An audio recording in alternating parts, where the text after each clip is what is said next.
Clayton Kershaw hits another career milestone, 3,000 strikeouts. That's coming up next on Locked On Dodgers.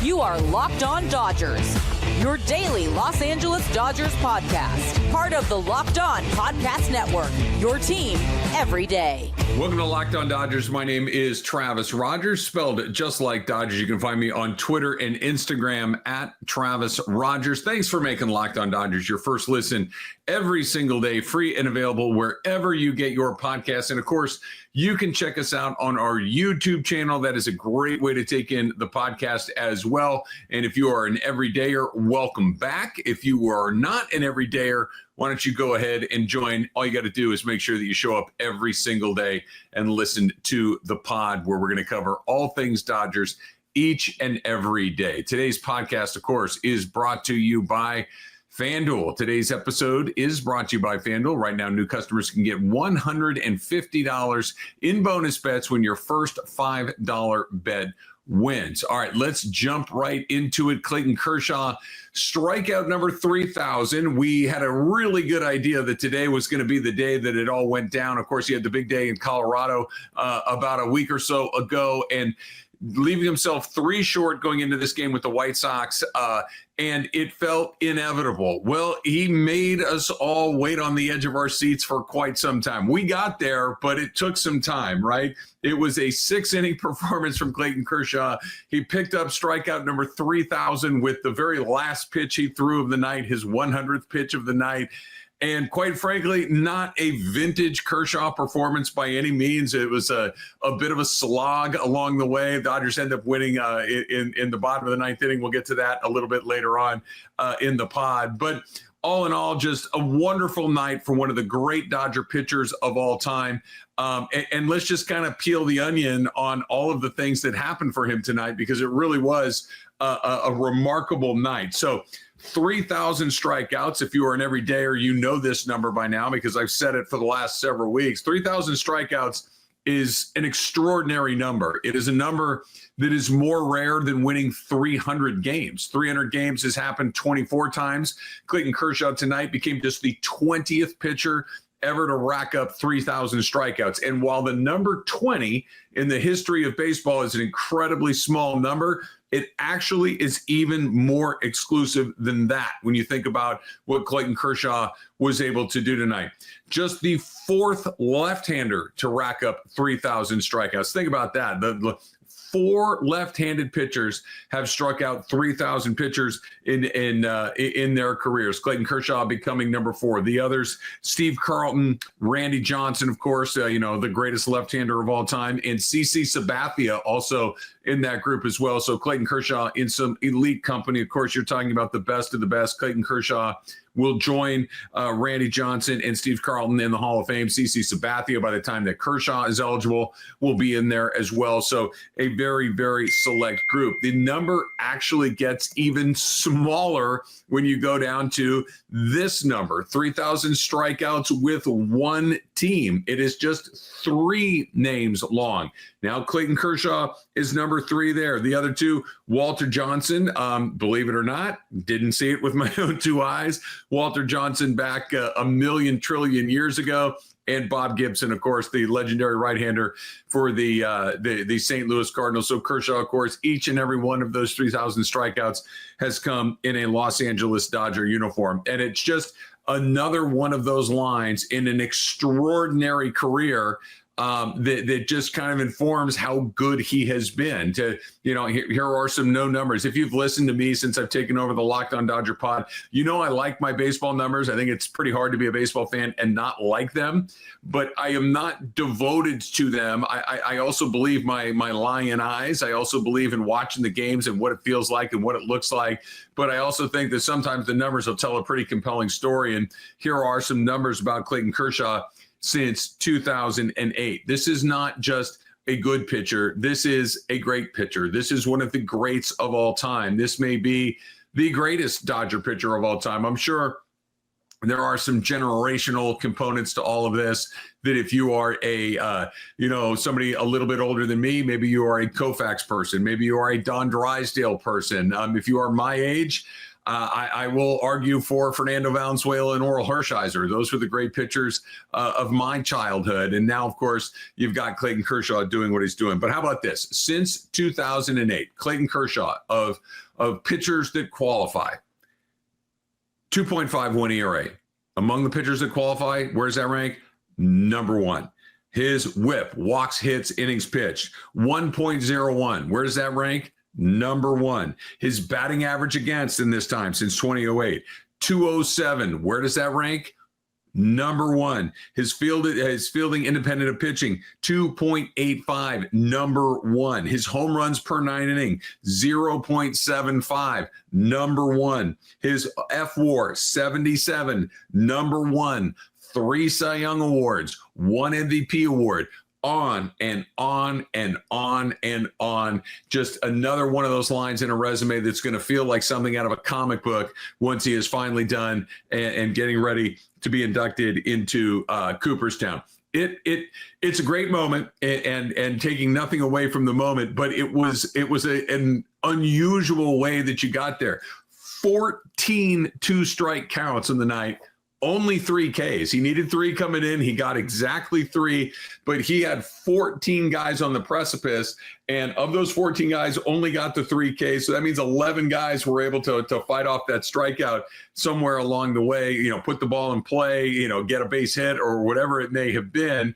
He did not have great stuff tonight. This was not a holy smoke, look at what this guy is doing sort of night. This was I don't know if he's going to get it tonight. I don't know if he's going to be able to close the show. Are we going to have to, is this going to happen on the road? Is this going to happen after the All-Star break? Are they going to send him back out there for that 6th inning? Because at the end of the 5th inning, he was scuffling a little bit. You could tell that the nerves that came along with him tonight were real. You could tell that even a guy that had been around the block a million times and pitched in World Series, in All-Star games, and playoff games, and like I just mentioned, won MVP and Cy Young over and over again. There haven't been too many situations on a baseball field where Clayton Kershaw has not taken the ball.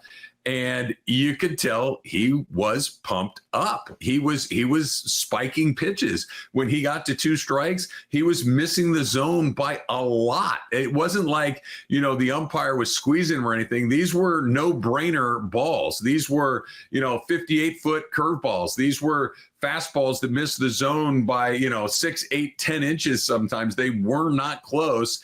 And even a guy as experienced and as skilled and as accomplished as Clayton Kershaw was not able to find his groove and just put guys away. We're going to get to that coming up in the second segment, because there are some things there that tonight is probably not the night to talk about them, because everything is positive and wonderful. But there were some, this is what we have been seeing. And while the good stuff is happening, if you're paying close attention, some other stuff was happening as well. But it was an absolute delight to see him get it. It was an absolute delight for a chance to see him do it in front of his family, in front of his wife.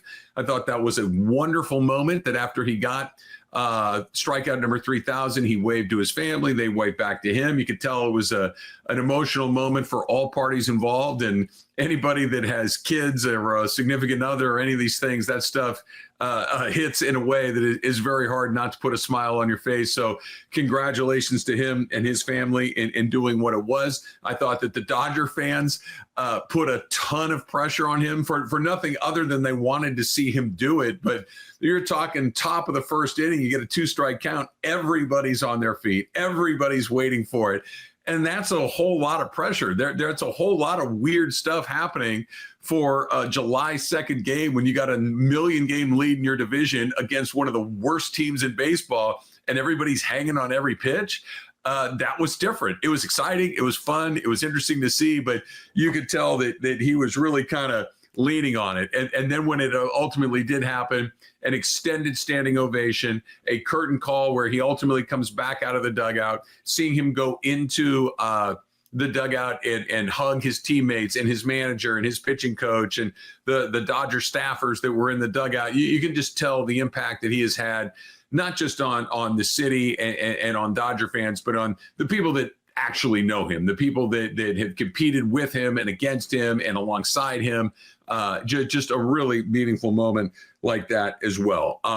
There was enormous pressure on this. It's a very weird situation, like I mentioned, where this game really didn't mean anything other than it was Clayton Kershaw's opportunity to strike out 3,000 guys.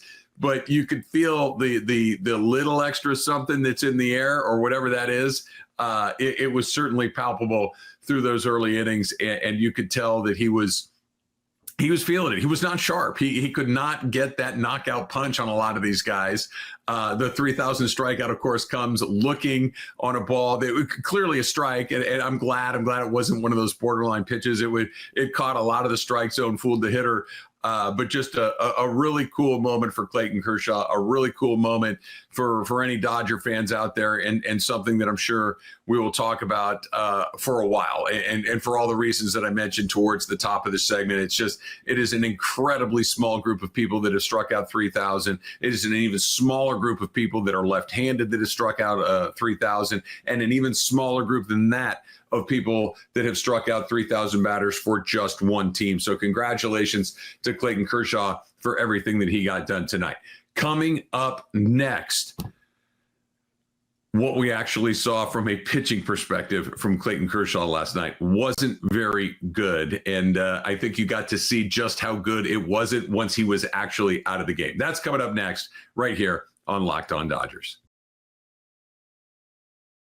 So we've all been there. You're logging on early and you're waiting forever to get those tickets, right? To a concert to go on sale, only to lose your spot for a show that you have been absolutely dying to see. Live music should be about making memories, not dealing with the stress of trying to buy your tickets and ticket shopping. That's where Game Time comes in. Game Time makes getting concert tickets faster and easier than ever. Prices actually, they go down. They drop as it gets closer to showtime, and you can save up to 60% with their killer last-minute deals. So if you're tired of scrolling endlessly to find that best deal, Game Time's Zone Deals picks the best seats in your section for you. So you ever wonder what it'll actually look like before you buy? The Game Time app shows you panoramic seat views, so there are no surprises. You know exactly what you're getting. And with Game Time, the price you see is the price you pay. No hidden fees. How good is that? It's not that checkout time. Wait, that's not what I thought it was. Where did all these fees come from?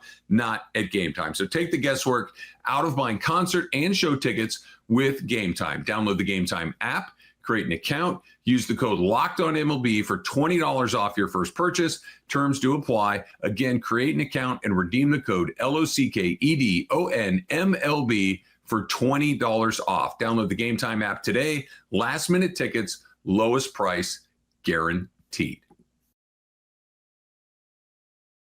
Moving along right here on Locked On Dodgers. Thanks for making us your first listen every single day. If you are a newcomer to Locked On Dodgers, or maybe you haven't checked in with us for a few days, I am the new guy here at Locked On Dodgers. Been covering Los Angeles sports for the better part of 30 years. I have a daily radio show on ESPN Los Angeles, 710, that you can check out 9 a.m. to noon each and every day with my friend DeMarco Farr. And, of course, I host the Locked On Rams podcast as well with my friend Doug McCade, so you can check that out as well. So let's talk about the other side of what we saw tonight with Clayton Kershaw, the other side of the fun and of the incredible accomplishment that it was. And look, I've been accused of being a bit cynical, and quite frankly, that's probably accurate. I can have moments where I kind of look at someone and go, yeah, but, and I'm trying not to do that tonight, because this is a moment to celebrate what Clayton Kershaw has done. It was an amazing accomplishment.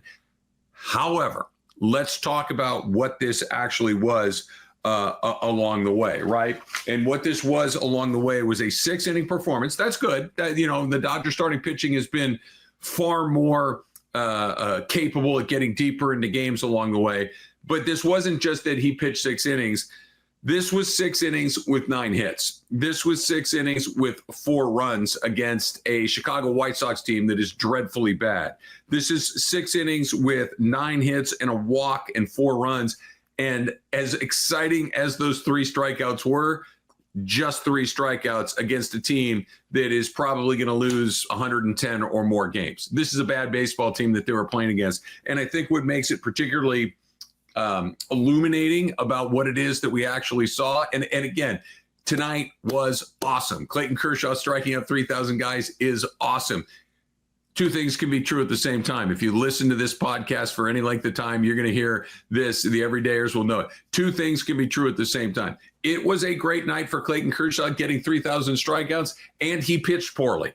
Those two, I know they don't sound like they line up, but they do tonight, because while he got number 3,000, that line score is not very good. And you can say, well, one of those nights. The White Sox are bad. So once he comes out of that game, 9 hits, 4 runs, 6 innings, the Dodgers did not give up another run along the way. Vezina comes in, no hits, no runs. Trevino comes in, no hits, no runs. The White Sox end up just scoring those four runs. The Dodgers come back in the bottom of the ninth. We'll get to that coming up in the third segment, and ultimately walk them off and win the game 4-3, 5-4.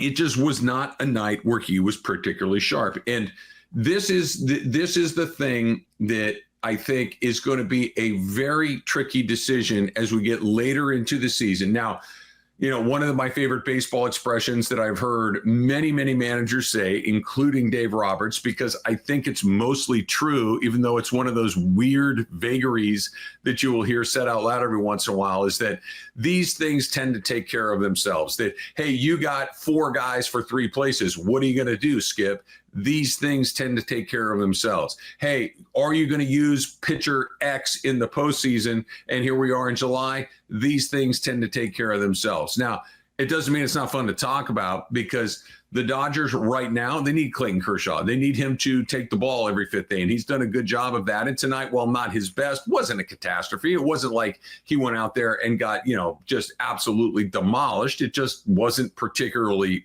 good. But I do think that the circumstances around this, with the stuff that he has, with his inability to finish guys off, I think could inform what we might see as we get into more high-profile games, more high-pressure games, and certainly once you get into the postseason. Because while Clayton Kershaw might be the greatest Dodger pitcher ever, while he is on the short list of greatest left-handed pitchers in the history of the game, his postseason credentials are different. And as we get closer to them, we can kind of chew on some of the numbers. But I don't think tonight's the night to go through each and every bad night he's had in the playoffs. I think we know what we're talking about. I think we all, have seen them enough times and recall them well enough to know that, October Kershaw is different than every other month Kershaw. And here's why I think tonight is at least one of those kind of moments. A lot of pressure. Playoff games have a lot of pressure. You approach them slightly differently. The game is played slightly differently, where each and every bat has meaning that let me rephrase, a typical regular season game does not. Coming into this one tonight, every 2-strike count was, is he going to get it? Is he going to do it? What pitch is going to happen? Whereas, if the next time he pitches, it's just going to be, hey, let's keep something down in the zone, get a ground ball and keep it moving. If the guy chases something out of the zone, or the ball has a little sharper break and you get a strikeout, great. Who really cares? Just get the outs and keep it moving. Playoff games are different than that. Every base hit has added meaning. Every extra pitch has added meaning. Every time there's an extra base runner, it has added meaning. And that is what it felt like tonight, because as he started getting closer and closer to 100 pitches, as he started getting closer and closer to that game where, like, are they going to have to take him out? It brought that extra pressure on top of it that are typical of playoff games. And I couldn't help but think, hey, there's a little extra something out there tonight, and he's not quite as sharp. And that's what makes Kershaw in the postseason such an interesting case. Yes, he has had some games where he's gotten absolutely clobbered. The one against the Diamondbacks a couple of years ago is the first one that comes to mind. But he was hurt. There's some extenuating circumstances. But it's not that he goes out there and he gets chased in the first or second inning. That's not what it is. But it's not Kershaw where it's just boom, boom, boom, boom, boom, boom, boom, boom, boom. There's some traffic. Well, there's a run. Oh, there's another home run. There's a lot of guys on base. I don't know. Do you take him out? Do you leave him in? There's just this heightened level of pressure with him in the postseason that you really don't have during the regular season. And not that that isn't there with everyone, but go through your memories when Julio Urias was pitching in those moments. Did you feel like that when it was Walker Buehler at his best? Did you feel like that last year with Yamamoto once he fell into his groove? Did you really feel like that? And I think you know the answer the same way I do. It's like, no, I think he's going to get out of this. And with Kershaw, it's always one of those, I kind of hope he gets out of it. And that's what this felt like a little bit tonight. Just not quite his best, a great night, a legendary night, something to be celebrated for a very, very long time. But the added pressure, the opponent, and the expectations added some juice to it that you I guess what I'm getting at is this. It's very difficult to fake juice, to fake this, hey, there's a little extra something here tonight, like there is in the playoffs. Tonight was one of the rare opportunities where you could, simulate that juice, and he wasn't very good. We'll see what happens moving forward. Maybe it was just an off night. Maybe it's not a big deal. Maybe he's on the postseason roster. Maybe he starts game one. Maybe he's absolutely lights out. Or maybe something else happens. We'll see. There was a lot going on tonight. Most of it great win for the Dodgers. Little bit of bad news, in fact, that Max Muncy left the game with an apparent knee injury. What does that mean? And who got hot at the end of this game? And Shohei freak show all over again? It's all coming up next on Locked On Dodgers. Get the supplies you need from the site made for skilled trades, Supply House, right? So whether you are in plumbing, HVAC, or electrical work, Supply House is the reliable way to order products online. Their easy-to-use website is packed with helpful resources and the latest product info to help you get the job done right. Plus, with complete inventory of over 200,000 parts from 400 plus top brands, you'll find exactly what you need, delivered fast, from coast to coast. So you need help with an order? How about this? Supply House offers expert support and industry-leading service, so you'll always talk to a real person. And for trade pros looking for that little extra edge, their free Trade Master program offers exclusive perks like a dedicated phone line, free shipping, and discounts on every order. Thousands of skilled professionals are already taking advantage, so now it is your turn. Join the Trade Master program today at supplyhouse.com/TM and start ordering plumbing, HVAC, and electrical supplies with just a few clicks. Please use the promo code SH5 for 5% off your first order. That's supplyhouse.com. Moving forward on Locked On Dodgers, don't forget to subscribe to Locked On Dodgers so you get it every single day. Check us out on YouTube as well. And, of course, you can throw in your comments, your questions, your thoughts, things you'd like to hear us talk about here on Locked On Dodgers right there in the comments. And that's coming before too long. So make sure that you're here every single day so don't miss your question being answered as well. So Dodgers get a really exciting win. They walk it off 5-4 in the bottom of the ninth inning. So the night had a lot going on. You had Clayton Kershaw picking up his 3,000th win. You had a great moment, a walk-off win. You got a chance to sweep the series against the White Sox coming up on Thursday. But there was some not so good as well. Max Muncy was involved in a play at third base where a White Sox runner was attempting to advance to third base. The throwdown, Muncy catches it, and in the subsequent confusion, he twists his knee. He has a knee injury. He lands oddly, and was down in a great deal of pain for a significant period of time.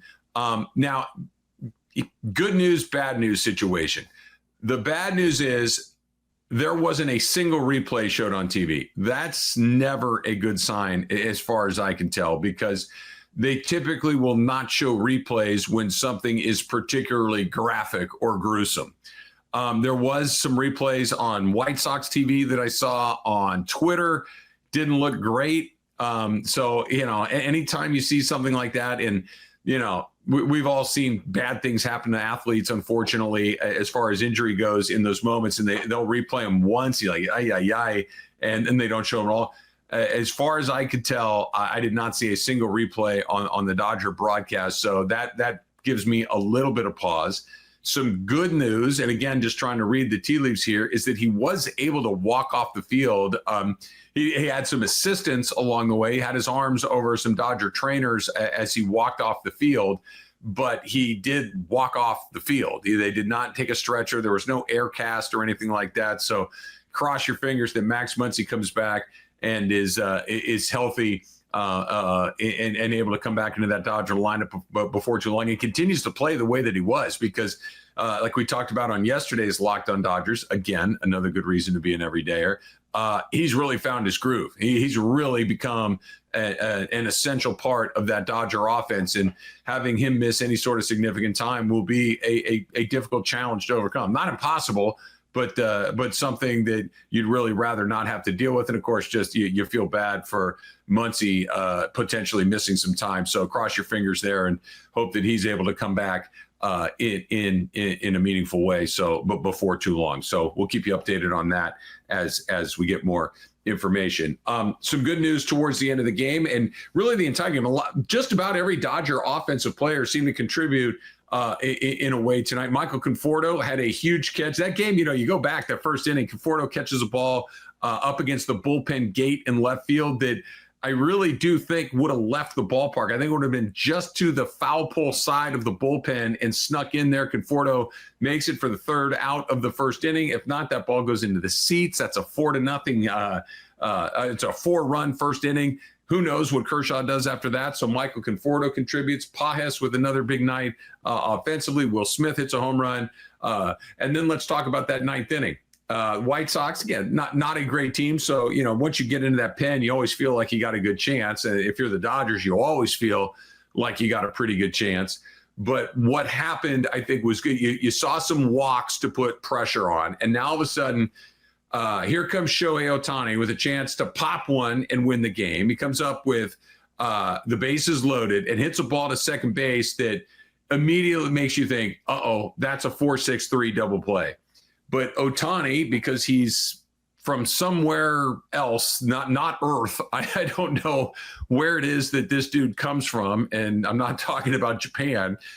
He beats out what is probably a 4-6-3 double play by a mile. He's safe by a lot at first base. So his incredible, we talk about the power, you talk about his return to the mound, and I know we talked a lot about his ability to run last year, but this is a guy that's going to finish with double-digit triples this season, and he turns what could have been a game-changing double play into a fielder's choice. He stays on.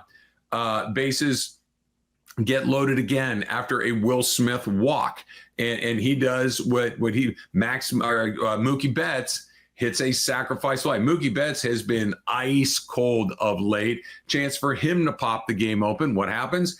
Doesn't hit a home run, doesn't get a base hit, but he hits a sac fly to left field, which allows the tying run to come in, and still only 2 outs. And now all of a sudden, here comes Freddie Freeman. We talked about it the other day. He seems like he's really scuffling. I know he's had a hit here or there, but he's striking out a lot. He's chasing pitches out of the zones, things that you don't typically see with a player of Freeman's caliber. And all of a sudden, he gets a base hit to win the game. And start the party. Here comes Ohtani. He scores the winning run. He steals second base to get in the scoring position after the 2 outs have happened because, why not? He's going to hit 55, 60 home runs. He's going to pitch probably in the postseason.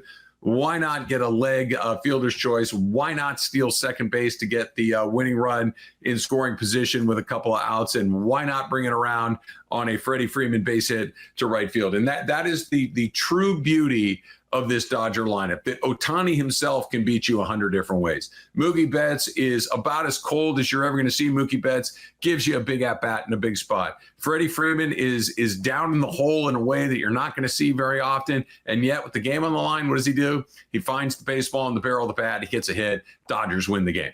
And they probably should not have won that game tonight, but why not? On a night where Clayton Kershaw gets 3,000, why not find a way to pull one out of your ear and get a win and set yourself up to sweep the White Sox tomorrow at Dodger Stadium? That's going to do it for this edition of Locked on Dodgers. Thanks for making us your first listen every single day. For your second listen, check out all the new Locked on MLB Game Night Show. Every game, every night, all season long. Get your local analysis on a national scale. Find MLB Game Night on Locked On MLB on YouTube or wherever you listen to your podcasts. And as always, check out Pete Fox on the Dodger Postcast, each and after each Dodger game. I'm going to be off for a couple of days. I will be back next week as well. I think we're going to have a little co-host introduction as well. So make sure that you sign up. Make sure you click and subscribe so you get Locked On Dodgers in your feed every single day. Until then, go blue.